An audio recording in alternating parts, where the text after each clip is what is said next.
మనం మెదక్ వెళ్దాం. మెదక్లో మా ప్రతినిధి సునీల్ లైవ్ లో సిద్ధంగా ఉన్నారు. ఈ రోజు అక్కడ ఇష్యూ జరుగుతుంది ఏంటంటే మెదక్ జిల్లా రామాయంపేటలో ఏదైతే బీజేపీ ఆధ్వర్యంలో అంటే ఓన్లీ బీజేపీ పార్టీకి సంబంధించిన వాళ్ళకే కాదు బీజేపీ అన్ని వర్గాలను కలుపుకొని డబుల్ బెడ్రూమ్ ఇళ్లు ఎందుకు ఇవ్వరు అని చెప్పేసి అక్కడ అధికారులను నిలదీస్తున్నట్టుగా తెలుస్తోంది. డబుల్ బెడ్రూమ్ ఇళ్లు అంటే హామీలు ఇస్తారు అధికారులు నాయకులు, హామీలు ఇచ్చి టైం వచ్చేసరికి అంటే ఎన్నికల టైంలో ఏ అయితే హామీలు ఇచ్చారో ఆ హామీలు ఒకటి కూడా నెరవేర్చలేదని బీజేపీ ఆధ్వర్యంలో అన్ని పార్టీలను కలుపుకొని ధర్నా చేస్తున్నట్టుగా తెలుస్తూ ఉంది. అధికారులను గొడవ పెడుతున్నట్టుగా కూడా ఉంది. ఏం సమాధానం చెప్తున్నారు సునీల్?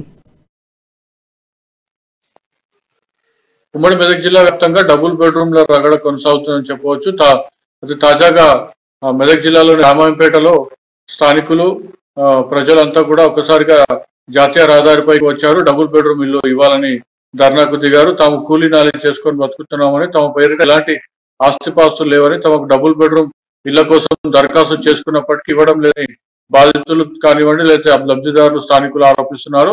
ఇటీవల 2 రోజుల క్రితం స్థానిక మంత్రి హరీష్ రావు కూడా డబుల్ బెడ్రూమ్ ఇళ్లను పంపిణీ చేశారు. లక్కీ డ్రా ద్వారా ఆ లబ్ధిదారులను ఎంపిక చేశారు. అయినప్పటికీ వీరికి డబుల్ బెడ్రూమ్ ఇల్లు రాలేదని చెప్పి ఆ మహిళలంతా చిన్నపిల్లలతో తీసుకొని వచ్చి ఎండలో కూర్చొని నిరసన వ్యక్తం చేశారు. దీంతో జాతీయ రహదారిపై భారీగా ట్రాఫిక్ జామ్ ఏర్పడడంతో పోలీసులు వెంటనే స్పాట్ కు చేరుకొని నిరసన చేస్తున్న వారిని అరెస్ట్ చేయడంతో ఒకసారిగా పరిస్థితి ఉద్రిక్తంగా మారిందని చెప్పవచ్చు. అయితే మొత్తం ఈ ఘటనకు సంబంధించి పేదల పక్షాన బీజేపీ పార్టీ నాయకులు నిలిచారు.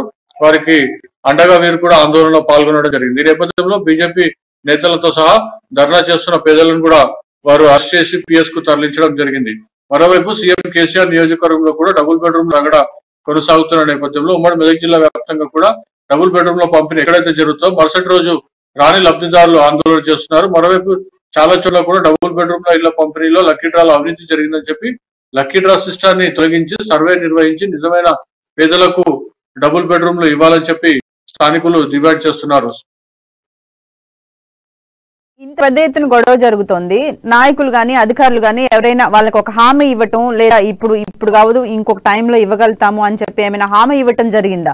పెద్ద ఎత్తున ఎండలో కూర్చొని నిరసన కార్యక్రమాలు చేస్తున్నారు కదా. అయితే నిరసన నేపథ్యంలో అధికారులు మాత్రం ఎవరు కూడా అక్కడికి రాలేదు, బాధితులతో మాట్లాడలేదు. కేవలం పోలీసులు మాత్రమే అక్కడికి వచ్చారు. ఆందోళన చేస్తున్న వారిని పోలీస్ వాహనాల్లో అక్కడి నుంచి తరలించిన నేపథ్యం ఉంది. కానీ రెవెన్యూ అధికారులు కానీ ఇతర శాఖ అధికారులు ఎవరు కూడా రాలేదు, వారితో మాట్లాడలేదు.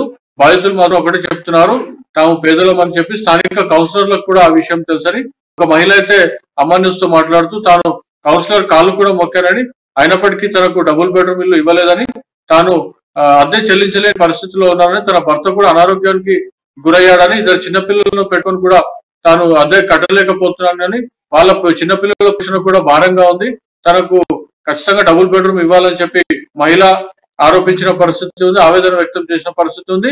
తను పూర్తి స్థాయిలో లబ్ధిదారు అర్హత ఉన్నప్పటికీ కూడా తనకు ఎందుకు కేటాయించడం లేదని కూడా ఆమె ప్రశ్నించడం జరిగింది. ఈ నేపథ్యంలో పోలీసులు రంగప్రవేశం చేశారు. బాధితులను లబ్ధిదారులను అరెస్ట్ చేసి పిఎస్ కు తీసుకెళ్లారు. అనంతరం అక్కడి నుంచి వదిలిపెట్టారు.